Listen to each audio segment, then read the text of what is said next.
All right, so on the actual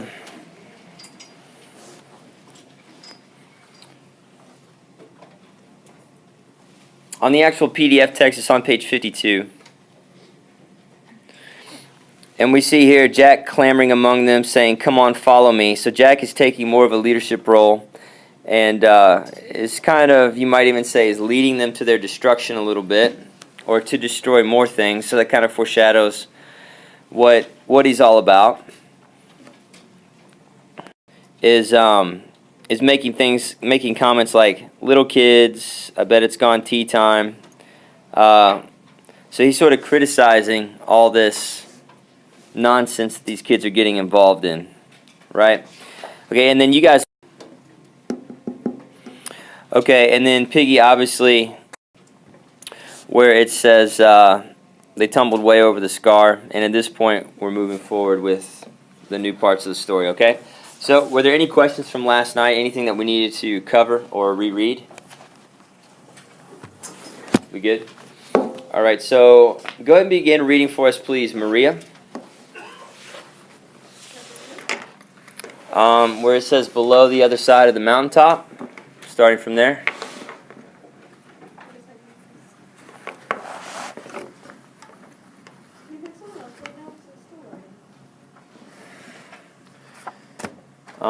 Priya, we'll come back to you, Maria.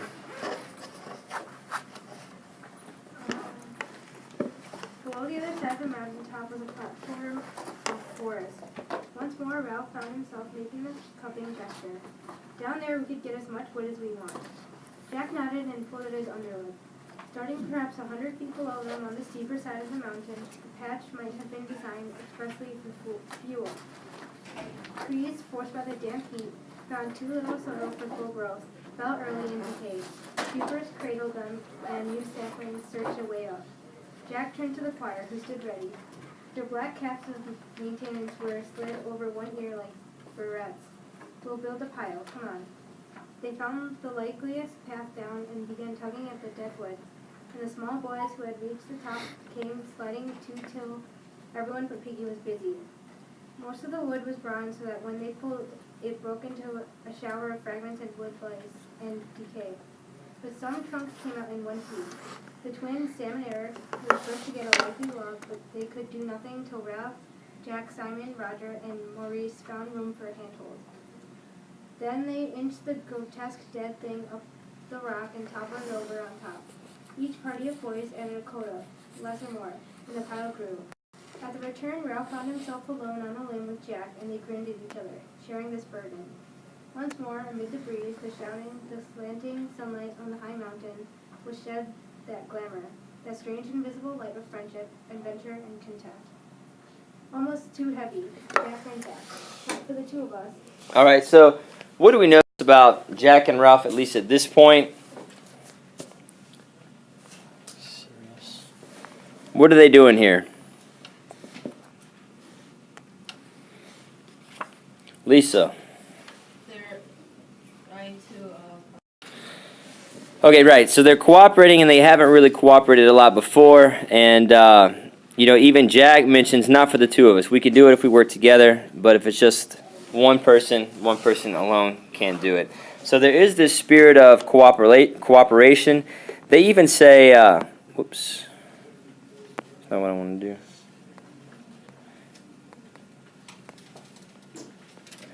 They even talk about this notion of a spirit of friendship, adventure, and content. Right? So it seems like the mood is changing a bit from earlier. Okay, let's continue reading. Maria, you ready? Yep. Go ahead. Together, joined in an effort by the burden, they staggered up the last step of the mountain. Together they chanted, 1, 2, 3, and crashed the log into the great pile. Then they stepped back, laughing with triumphant pleasure, so that immediately Ralph had to stand on his head. Below them, boys were still laboring. Though some of the small ones had lost interest and were searching this new forest for food. Now the twins, with unsuspected intelligence, came up the mountain with armfuls of dried leaves and dumped them against the pile.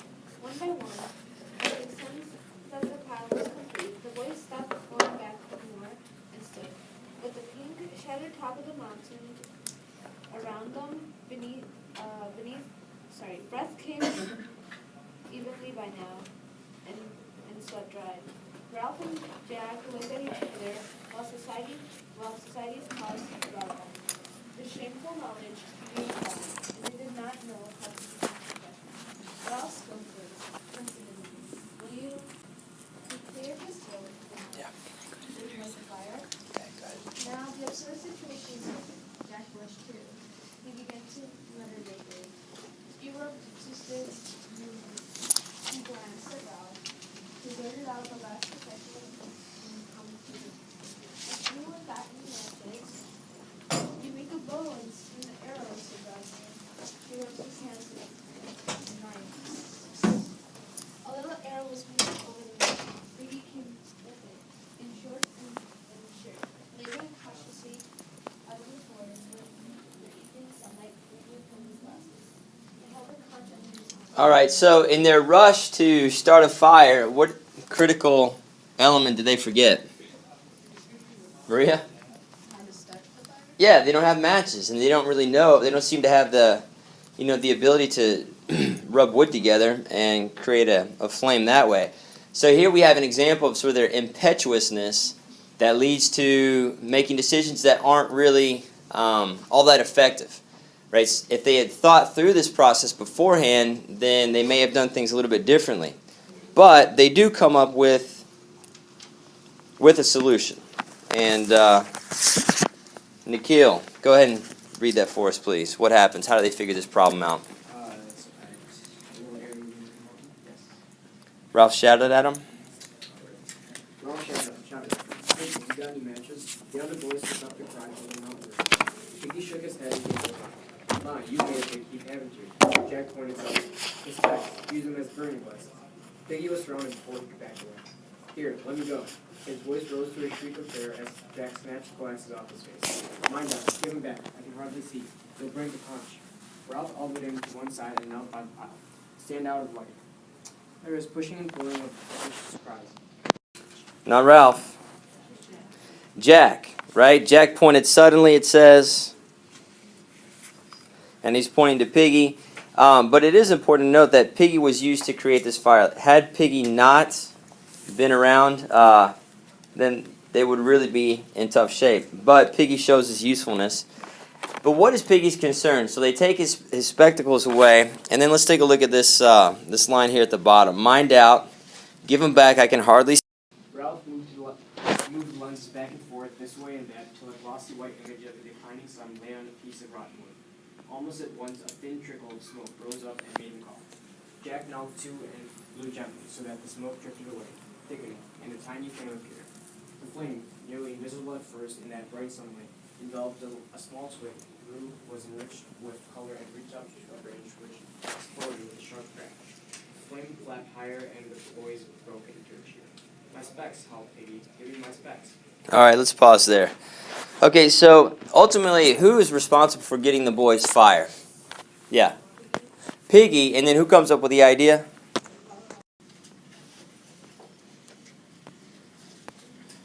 Looks like I lost it. There you go.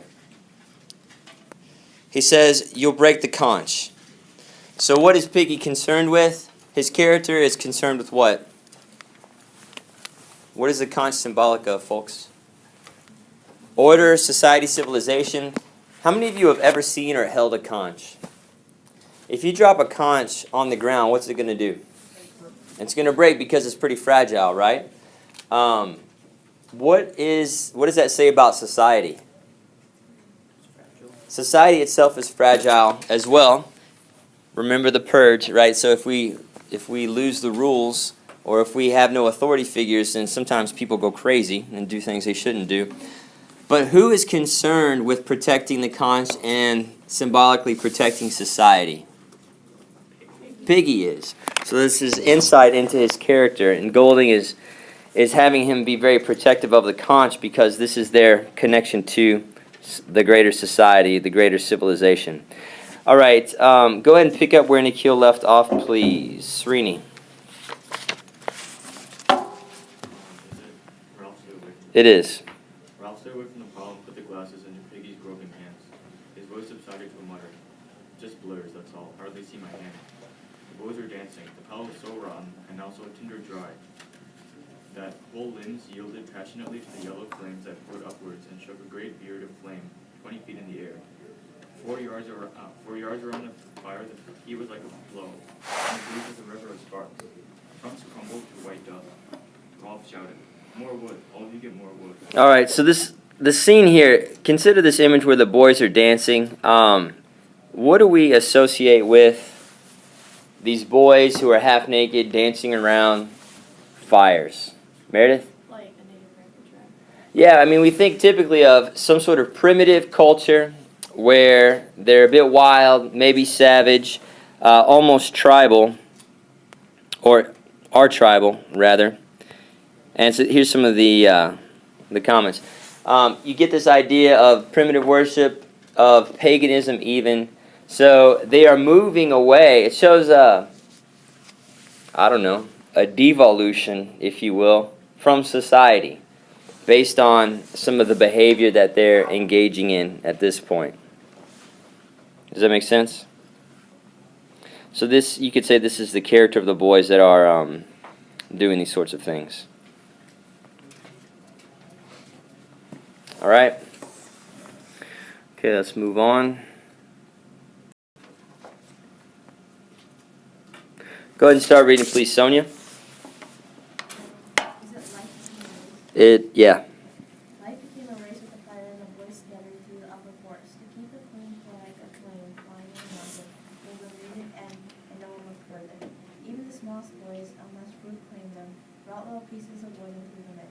The air moved a little faster and became a light wind, so that leafwork and the windward side was fairly differentiated. On one side the air was cool, but on the other the fire thrust out as a savage armed beat that crinkled hair on the instant. Boys who felt the evening wind on their damp faces paused to enjoy the freshness of it, and then found they were exhausted. They flung themselves down in the shadows that lay among the shoulder rocks. The beard of flame diminished quickly, then the fire fell onwards with a soft cindery sound. They set a great tree of sparks upwards, so leaned away and drifted downward. The boys lay painting like dogs. Ralph raised his hand off his forearm. That was no good. Roger spat officially into the hot dust. What do you mean? There wasn't any smoke, only flame. Singing and fanning himself in his face between two rocks, and sat with a conch on his knees. We haven't made a fire, he said. What then use? We couldn't keep a fire away from the building, not if we tried. A fresh father you tried, said Jack heartlessly. You just sat.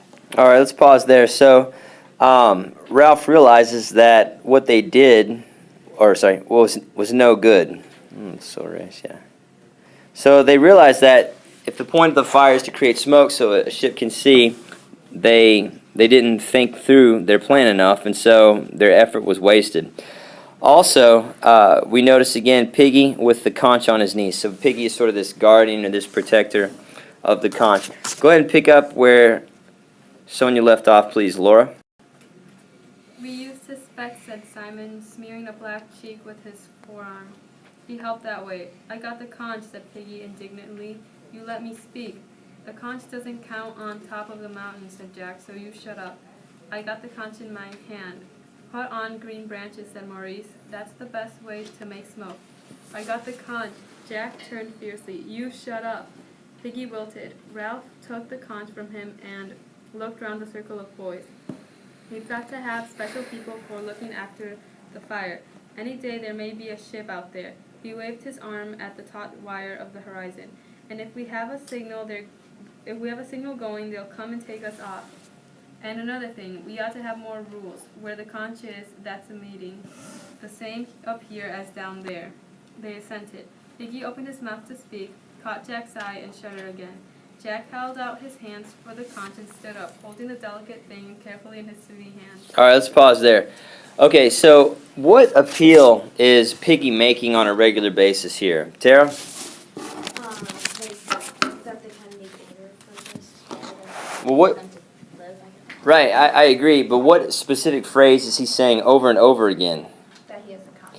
Right, we see it, it's circled here, I got the conch, I got the conch.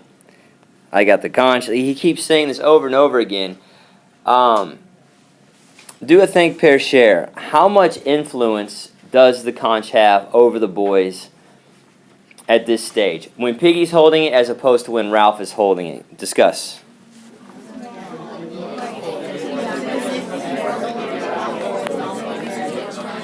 They see him as like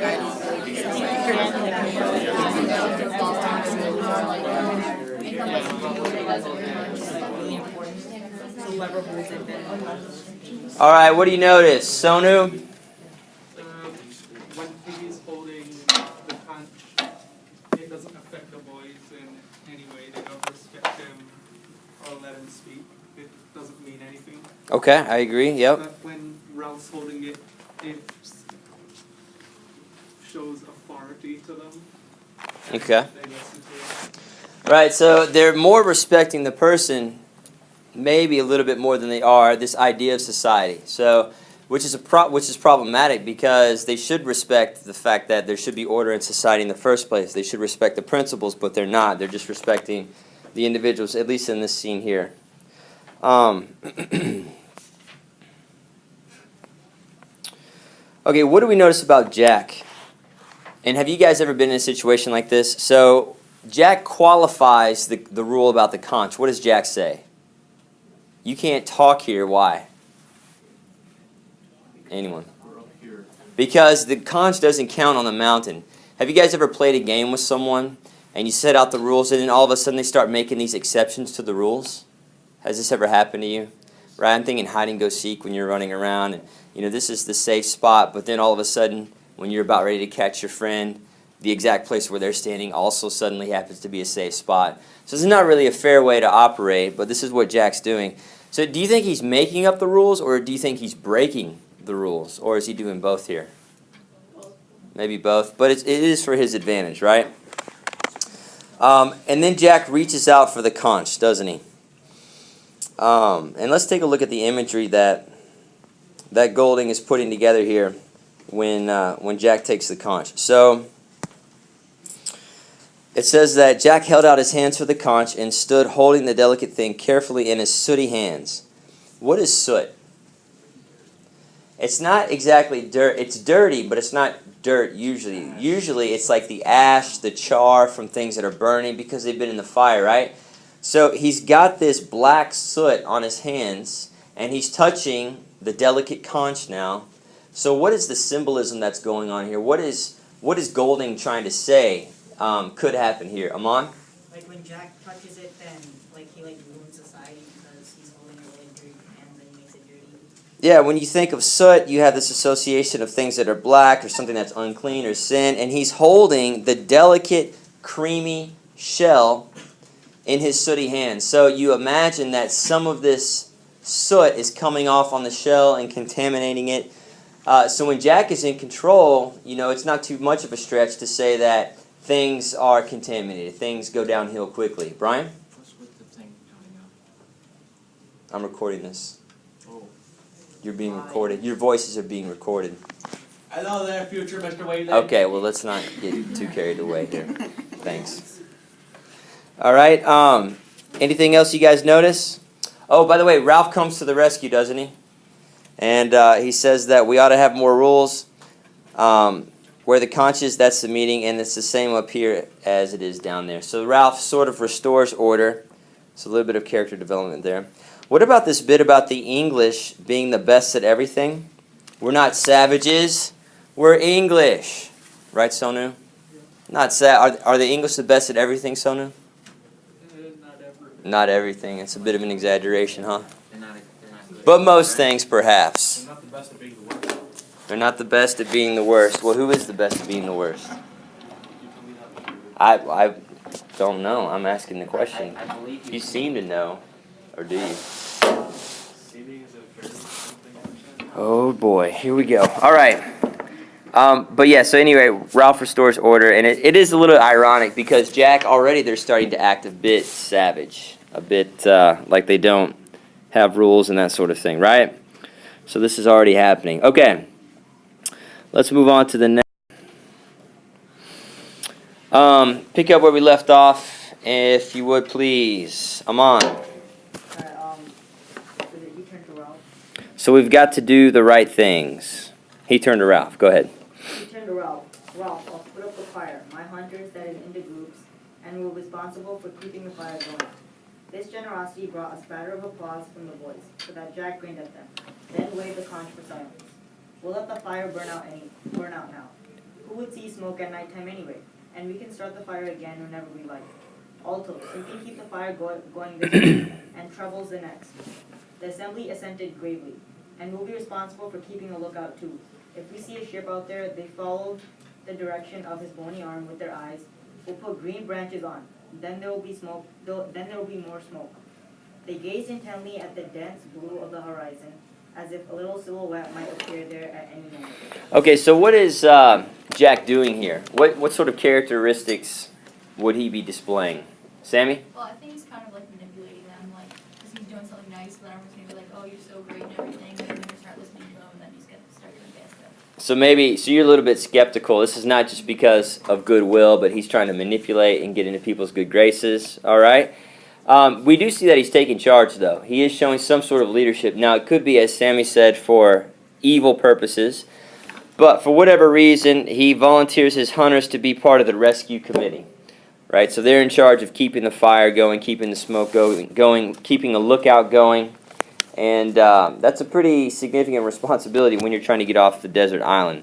Brian, go ahead and pick up where Amon left off, please. And will be responsible. Yeah. Oh, wait a second. Is that where we left off?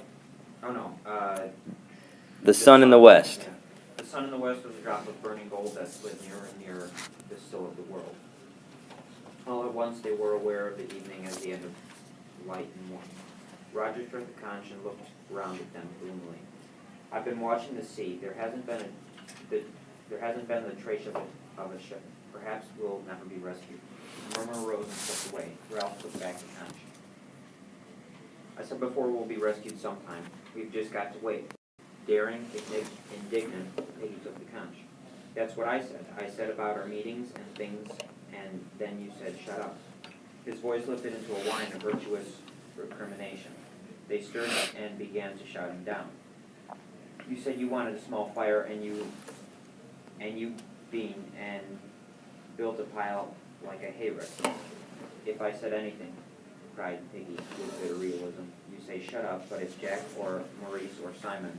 All right, so Piggy is pointing out the fact that they're not being fair, right? So he sort of is this voice of reason, and as we'll see in the next passage, but also a voice of justice. If he perceives a wrong, then he speaks out about it. And so he's the intellectual, maybe the intellectual hub or the intellectual center, but also the center of what's right and wrong or what's just and fair. And he seems to be acutely aware of injustice when it occurs, particularly towards him. Okay, pick up where Brian left off, please. Priya. You said you... He paused in a tumult. He paused in a tumult, standing, looking beyond them and down the unfriendly side of the mountain, the great patch where they had found dead wood. Then he laughed so strangely that they were hushed, looking at the flash of his spectacles in astonishment. They followed his gaze to find the sour joke. You got your small fire already. All right, so Piggy's laughing to himself. He's looking at something behind him. They see a flash in his spectacles. What could it be? Tell us, Priya. Smoke was rising here and there among the creepers that festooned the dead or dying trees. As they watched, a flash of fire appeared at the root of one wisp, and then the smoke thickened.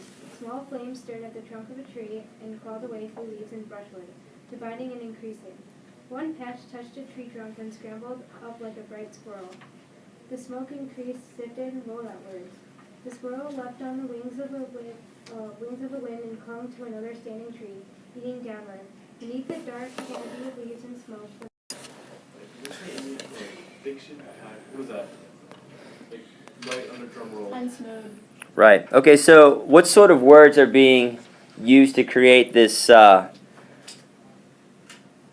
this image? I mean, they compare the image of the forest being on fire to what? Brian? Hell. Exactly. So they compare it to being like hell. And what words are they using to create that setting?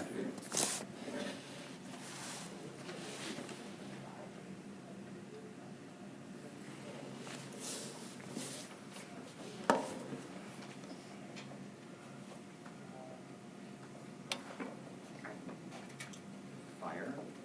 Okay. Yep, we got fire here. Fire merged into a drum roll that seemed to shake the mountain. Anything else? Savage. Yep, we got savage with smoke and flame. There's a drum roll from the sound of the reverberation of the fire that's shaking the mountain. So there's this awesome power that's involved. The boys are standing in awe. They are falling still and silent. And then, of course, they actually compare it to hell. And so when we think of the place hell, what sort of associations do we make with hell and what goes on in hell? Kathy. It's not good. That's right. I would agree. It's not good, right? So we've got a lot of bad stuff. There's evil, there's fire, there's torment, there's destruction. We associate hell as being the place where Satan resides. So it's not a place you want to hang out. Now, what is the great irony or the contrast that's being used here? Yes, the paradise has become hell because of the destructive nature of these boys. So I think that's something important to take into account. The fact that they want to hunt and destroy and set things on fire, the fact that they don't care or respect the rules of civilization as they disrespect the conch. This shows that humankind and the flaws that we have within us are corrupting this Edenic paradise, in fact, destroying it. All right, let's go on to the, let's see, where do we leave off? Oh, by the way, who is cradling the conch?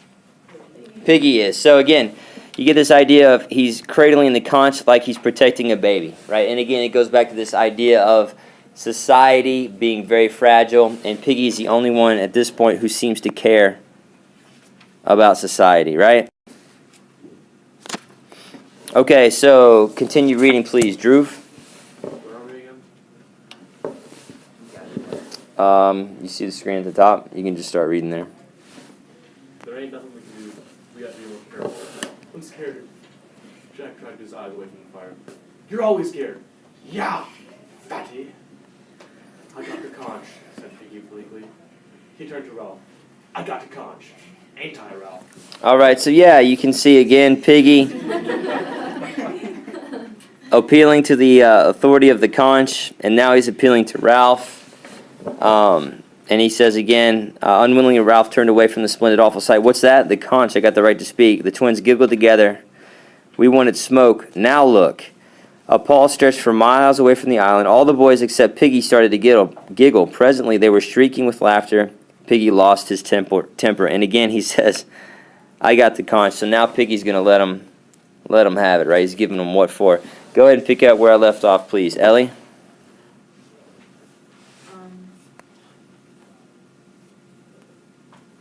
Right here. I got the conch, just you listen. The first thing we ought to have made was shelters down there by the beach.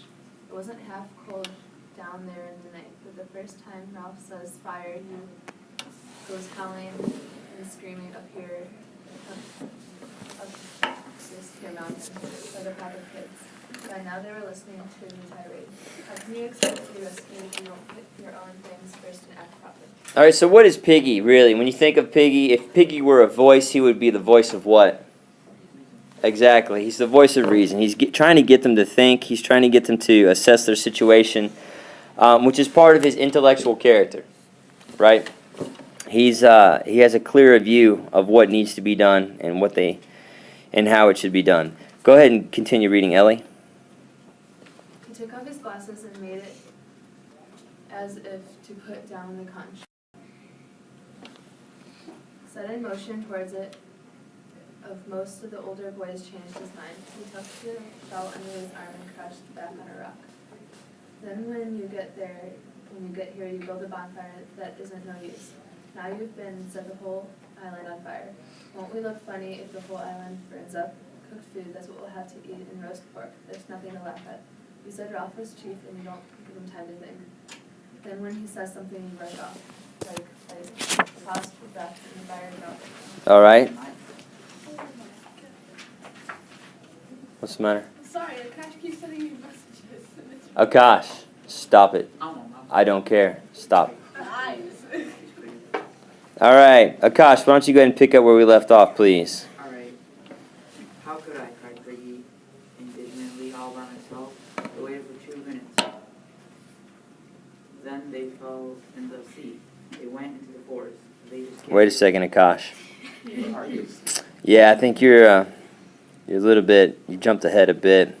How about we start right here, where it says, then when you get here, you build a bonfire. When you get here, build a bonfire that is no use. Now you have been set the whole island on fire. Won't we look funny if the whole island burns up? The cooked fruit, that's what we'll have to eat. And roast pork. And that's nothing to laugh at. You said Ralph was chief and you don't give him time to think. Then when he says something, you rush off with like, you pause for breath and the fire glow that time. Oh, sorry, we already read that. My bad. Are we at, and that's not all? Yeah. That's where we are, Akash, right here, and that's not all. What's wrong with that? I thought you said, how could I? And that's not all. Then the kids, the little ones, who took us any notice of them? Who knows how many we got? Ralph took a sudden step forward. I told you to get a list of names. How could I? Cried Piggy indignantly, all by myself. They waited for 2 minutes. Then they fell in the sea. They went into the forest. They just scattered everywhere. How was I to know which was which? Ralph licked pale lips. Then you don't know how many of us there ought to be. How could I with them little ones running around like insects? Then when you three come back, as soon as you said make a fire, they all ran away, and I never had a chance. That's enough, said Ralph sharply, and snatched the conch back. If you didn't, you didn't. All right, so again, we look at the beginning of the breakdown. Piggy is the one who's concerned about the little ones, and we don't know how many there are. They could be in danger, they could be hurt, and we wouldn't know it. And then Ralph begins to sort of criticize him, and then Piggy defends himself. All right, pick up where Akash left off, please. Sanjana. Then you come up here. Sure. Okay. Then you come up here and pinch my specs. Jack turned on him and shut up. And then little Uns was wandering about down there where the fire is. How do you know they aren't still there? Piggy stood up and pointed to the smoke and flames. A murmur rose among the boys and died away. Something strange was happening to Piggy, for he was gasping for breath. That little Un, gasped Piggy, with the mark on his face. I don't see him. Where is he now? The cry was as silent as death. Let's pause there. So when they introduced this word death, again, what happened earlier in the novel in chapter 1 when they said the word death? What happened with the setting? Do you guys remember? Anybody remember this section or this line? Amon? The mood becomes like darker. Yeah, it becomes darker, and the idea is that the environment was even attacking them. The heat was oppressive. The reflection of the sun off the lagoon was attacking them. So again, we have this introduction of the word death associating with this missing little one. You guys remember the one with the birthmark? What was he afraid of at night? Sammy? The snake. Yeah, the snake or the beastie thing. And now they can't find him. And so the crowd was silent as death. What is this use of the word diction, or the use of the word death? What does this diction possibly foreshadow? What event? Jennifer? That he died. Maybe he's dead because of what? The snakes? The snakes? Or the fire? They're not real snakes, they're vines, but because of the fire, right? This fire's gotten out of control. And maybe, just maybe, this kid has been burnt alive. Okay, go ahead and pick up where we left off. Nicole? And that talked about the snakes. He was down there. A tree exploded in the fire like a bomb. Tall swaths of paper rose for a moment into view, agonized, and went down again. The little boy screamed at them. Snakes, snakes, look at the snakes. In the west, and unheeded, the sun lay only an inch or two above the sea. Their faces were lit redly from beneath. Piggy fell against a rock and clutched it with both hands. That little un that had a mark on his face, where is he now? I tell you, I don't see him. The boys looked at each other fearfully, unbelievingly. Where is he now? Rolf. So we've got, again, who is raising the objection? Who's the voice of reason? Who's questioning? It's Piggy. And he's questioning, was it wise? Have we rushed into things the way that we are acting? Is it responsible maybe for this little one that had the birthmark on his face? He says he doesn't see him, and all of them are fearful and unbelieving that maybe he's dead. Now, what's going on with the setting? What time of day is this? Night. It's getting to be night, right? The sun lay only an inch or two above the sea, and so pretty soon it's going to be dark. And what associations do we have with the darkness? Sorry? You take it. The little boys afraid. Yeah, typically we get more scared in the dark because we're of reduced visibility. Things could be hiding, waiting for us to walk by, and they're going to snatch us up. So the setting or the mood is the mood that's created is a little bit uneasy for a couple reasons. One, because of the fact that what? What are some of the reasons why the mood is a little bit uneasy? Finishing up chapter 2, Meredith. Boys missing? Yeah, we got a boy who could be dead, and the way that Golding writes his choice of words to describe this sort of scene, it seems like he is dead. 2, what else, Macris? The fire's burning the island, so that's one thing. It looks like it's probably going to burn itself out. There's more of the book that's left over, so we're assuming that it doesn't completely overtake the island. But this fire adds another dimension of fear. Sammy? It's getting to be dark out. Yeah, it's getting to be dark out. And then, what about this? While they're talking, a tree explodes, and all the boys start freaking out because they think that these snakes are on the island.